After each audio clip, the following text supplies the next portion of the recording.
নমস্কার, কেমন আছো সবাই? আমার একটি নতুন ব্লগে সবাইকে স্বাগত জানাই। থাম্বনেল দেখে তোমরা ঠিকই ধরেছো, আজ আমি এসেছি এই ইস্কনের ধরাধামে। ওয়ার্ল্ড নাম্বার 1 কৃষ্ণা টেম্পল এই ইস্কন আজ আমি ভিজিট করে তোমাদের দেখাবো। তো চলে এসেছি একদম মেন পোর্শানে। মেন গেট থেকে শুরু করে আমরা যে অংশটা এসেছি এটা হলো ঠিক ডান দিকেই পড়ে। চারিদিকে দুধারে বড় বড় গাছ আর তার ডান দিকে আছে এই ধরাধাম। এই অংশটার নাম হলো গদা ভবন। এখানে বিভিন্ন সন্ন্যাসীরা যেমন থাকে, তারা এখানে পার্মানেন্টলি যারা থাকে তাদেরও এখানে ঘর রয়েছে। প্লাস তোমরা যারা দূর থেকে গিয়ে যেতে চাও ওখানে, বা থাকতে চাও, রাত্রি কাটাতে চাও, বা এমনি যদি তোমরা দুবেলা করে ঘোরার জন্য থাকতে চাও, তার জন্য তোমরা রুম ভাড়া অ্যাভেলেবেল পেয়ে যাবে। আর চারদিকের এই গার্ডেনটা দেখো কি সুন্দর দেখতে লাগছে, এবং সমস্ত কিছু একটা জিনিস কি সমস্ত কিছু নিট অ্যান্ড ক্লিন, একটুও কোথাও নোংরা ময়লা তোমরা খুঁজে পাবে না। আমি অনেক জুম করে দেখাচ্ছি, দেখো চারদিকটা কি ভীষণ পরিষ্কার। অথচ এই রাস্তার উপর দিয়ে সবাই জুতো পরে যাচ্ছে, কিন্তু তাদের যা ব্যবস্থা, ক্লিনিং প্রসেস এতই সুন্দর যে যতই লোক আনাগোনা হোক না কেন, তাদের পরিষ্কার টিপটপটা একদম মন ছুঁয়ে যাবে।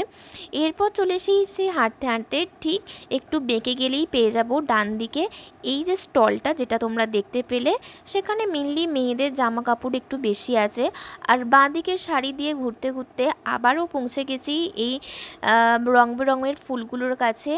ওয়েদারটা আর এই চারিদিকের শোভাটা এত চমৎকার, তোমাদের যে কারোরই যদি ডিপ্রেশনে থাকে বা অশান্ত থাকে, একবার অবশ্যই এখানে এসো। দারুণ একটা প্লেস এটা, মন তো একদমই শান্ত হয়ে যাবে আর খুব ভালোও লাগবে, এটা অ্যাবসলিউটলি কারেক্ট। আর এই দেখো এই দিকের ফুলগুলো, যত যাচ্ছি তত ফুলের যেন সম্ভার। আর এটা কি হচ্ছে না, এটা রঙ্গোলি দেওয়া হচ্ছে। এখানে দেখো কত লোক, এমন করে কিন্তু প্রতিদিন হয় না। এবং ফর্চুনেটলি আমরা যেদিন গিয়েছিলাম সেদিনটা ছিল ভীষণ স্পেশাল। এবং কেন স্পেশাল বা কী কী হয়েছিল সেগুলো তো সমস্তটা ভিডিওতে দেখতেই পাবে। তার আগে বলে দিই, এটা ছিল একটা মূর্তির প্রাণ প্রতিষ্ঠা দিবস, তার জন্যই এত আয়োজন শোরগোল। এই যে দেখতে পাচ্ছ দড়িটা ধরে টানছে, দড়ির এপারে ছিলাম আমরা, তো দড়ির ওপারে টপকানো যাবে না। আর এই যে মানুষগুলোকে তোমরা দেখতে পাচ্ছ, এরা এখানকার একদমই স্থানীয় বাসিন্দা যাকে বলে, এবং এখানকার রক্ষণাবেক্ষণের দায়িত্বে থাকে। আর মন্দিরটা দেখো কত সুন্দর, ওই মন্দিরটাতে আমরা যাব, কিন্তু তার আগে এই যে দেখিয়ে দিই তোমাদের, এটা অবশ্যই যেহেতু কৃষ্ণ টেম্পল, তাই এই কৃষ্ণেরই কোনো অবতাররূপী মূর্তি এখানে প্রাণ প্রতিষ্ঠার কাজ চলছে। তার জন্য খুব সুন্দর করে দেখো কত বাদ্যযন্ত্র, ঢাক, খঞ্জনি থেকে শুরু করে একটা শোভাযাত্রার আয়োজন করা হয়েছিল।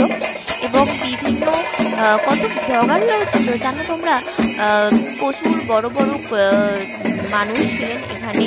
এই যে কত ভক্ত সমাগম, তা তোমরা খুঁজে পাবে না। আমরা অনেক সময় লাইনচ্যুত হয়ে যাচ্ছিলাম। ওই যে দেখতে পাচ্ছ ওই যাচ্ছে, দাঁড়াও এটা যাচ্ছে, ওই দেখো উপরে একদম মাঝে ছাউনি দেওয়া আছে। আর আসল প্রাণ প্রতিষ্ঠা, কারণ হাতির পিঠে চেপে যাচ্ছে, আমার এক্স্যাক্টলি নাম নেই, কিন্তু একদমই এটা সঠিক যে এটা কৃষ্ণেরই কোনো মূর্তির অবতার হবে। তোমরা এখানে সরাসরি দেখতে পেয়েছো আমরা ভোজন রুমে হাজির হয়ে গেছি, কিন্তু একদমই নয়। আমরা ইসকনের যে মেন টেম্পল বা সভাগৃহ সেখানে গিয়েছিলাম। তার আগে বলে দিই এখানে কি কি খাবার দিয়েছিল আমাদের। ভাত দিয়েছিল, ডাল দিয়েছিল, প্রচুর প্রচুর তরকারি ছিল। এখানে কুমড়োর কোনো একটা তরকারি ছিল, এটা ছিল এঁচোড়, প্রচুর পরিমাণে এঁচোড় দিয়েছিল। এটা হলো পনিরের তরকারি, প্রচণ্ড খাবার দিয়েছিল, চাটনি, পাঁপড়। আর এই যে মিষ্টিটা তোমরা দেখছো, এটা একমাত্র এখানকার স্পেশাল একজন ময়রা আছেন যিনি এটা করে থাকেন। আর হ্যাঁ বলি রাখি, এখানে যেতে যেতে তোমাদের বলে রাখি, এটা কটা সিঁড়ি আছে জানো? 67টা, হ্যাঁ ঠিকই শুনেছো, 67টা সিঁড়ি আছে। আসলে আমরা মেন টেম্পলে গিয়েছিলাম, কিন্তু সেখানে কোনো ফোন অ্যাভেলেবেল ছিল না, কোনো ক্যামেরা করা যাবে না, তার জন্যই আমরা কোনো রকম ক্যামেরা করিনি। ওখানে কিন্তু অনেক স্টল ছিল, তোমরা যদি কিছু কেনাকাটা করতে যাও অনেক কিছু ওখানে অ্যাভেলেবেল পাবে এবং রিজনেবল প্রাইসে পাবে। আর এই যে সভাগৃহগুলো, এগুলো কিন্তু প্রতিদিন নতুন নতুন রকমের এই ফুলগুলো দিয়ে সাজানো হয়। দেখতেই পাচ্ছ কত ভিড়। আর হ্যাঁ, বলে রাখি স্পেশাল দিনটা কেন, অবশ্যই ছিল সেটা প্রাণ প্রতিষ্ঠা দিবস, ওই কৃষ্ণেরই কোনো এক অবতার, যেটা বলে রাখলাম। তাছাড়াও এখানে আমরা গিয়েছিলাম মার্চ মাস করে, মার্চের প্রথম সপ্তাহ করে গিয়েছিলাম। তো তখন এখানে অফার চলছিল, অফার বলতে জামা কাপড় ডিসকাউন্টের মতো অফার নয়, এখানে ছিল স্পেশাল ডে।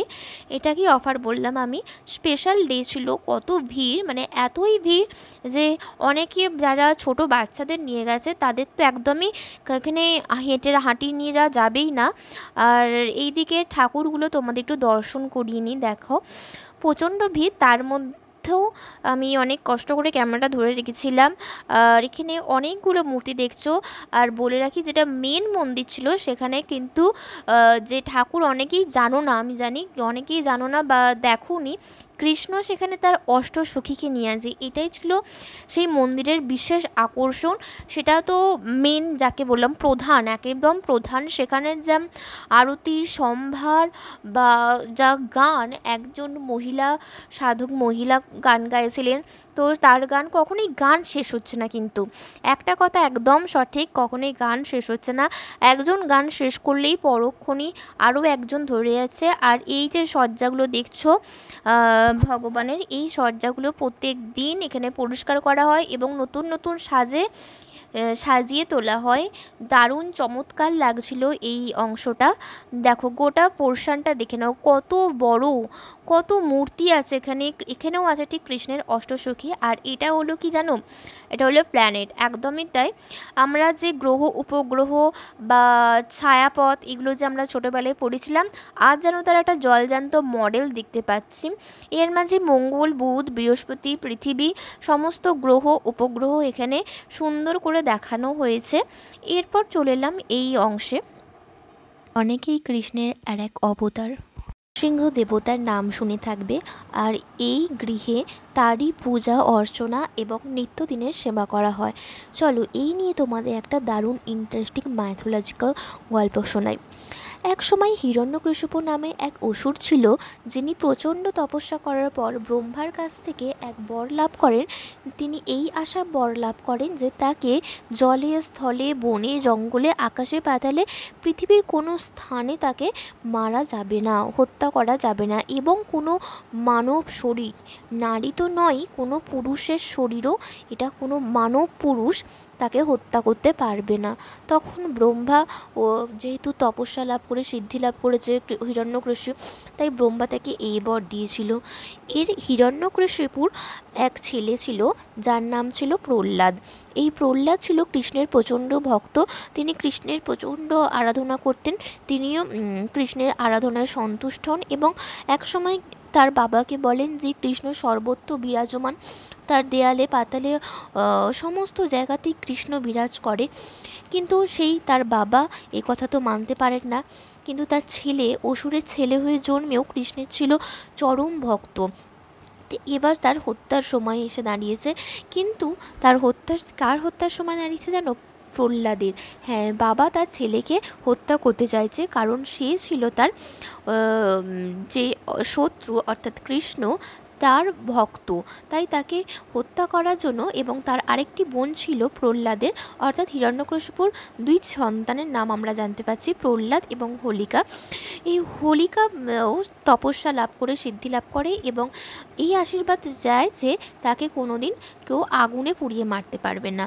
তাই এই আশীর্বাদ শুনতে পেয়ে তাদের দুজনকেই একসময় তার বাবা আগুনের মধ্যে ঝাঁপিয়ে পড়তে দেন এবং তাদেরকে মেরে ফেলার চেষ্টা করেন। কিন্তু হোলিকা দহন হয়ে গেলেও আমরা বসন্ত উৎসবের সময় যে ন্যাড়া পোড়া এবং হোলিকা দহন বলে থাকি, এই ছিল তার আসল গল্প। হোলিকা কেন দহন হয়েছিল বা হোলিকাকে কিভাবে দহন করা হয়েছিল। তিনি ছিলেন এই অসুরের তার বাবার সন্তান, একমাত্র মেয়ে, এবং প্রহ্লাদ ছিল তার ছেলে। কিন্তু প্রহ্লাদ যেহেতু কৃষ্ণের ভক্ত ছিল, কৃষ্ণ তাকে বাঁচিয়ে নেন। এবার তো বাবা তার বিপদে পড়ে যায় যে আমার ছেলে এতই কৃষ্ণ ভক্ত যে তারকে কোনোভাবেই তাকে মারতে পারলাম না, এমনকি আগুনে পুড়িয়েও মারতে পারলাম না। এরপর এই অসুরের বাড়বাড়ন্ত এত বেড়ে গিয়েছিল যে তখন কৃষ্ণকে এক নতুন অবতারের রূপ ধারণ করতে হয়েছিল, কেননা তার আশীর্বাদ সে ব্রহ্মার কাছ থেকে চেয়েছিল যে তাকে কেউই মারতে পারবে না, কোনো মানুষ এবং কোনো পশু কোথাও মারতে পারবে না। তাই কৃষ্ণ নরসিংহ অবতার রূপ ধারণ করেছিল, অর্থাৎ অর্ধেক শরীর মানুষ এবং অর্ধেক শরীর হবে তার সিংহের। এবং তাকে তিনি কোথাও যেহেতু মারতে পারবে না, তাই তিনি তার বুকের তার পাছার মধ্যে বসিয়ে আক্রমণ করেছিল, এবং কোনো যন্ত্রপাতি বা কোনো কিছু সাহায্যে মারতে পারবে না, তাই চিরে তাকে হত্যা করা হয়েছিল।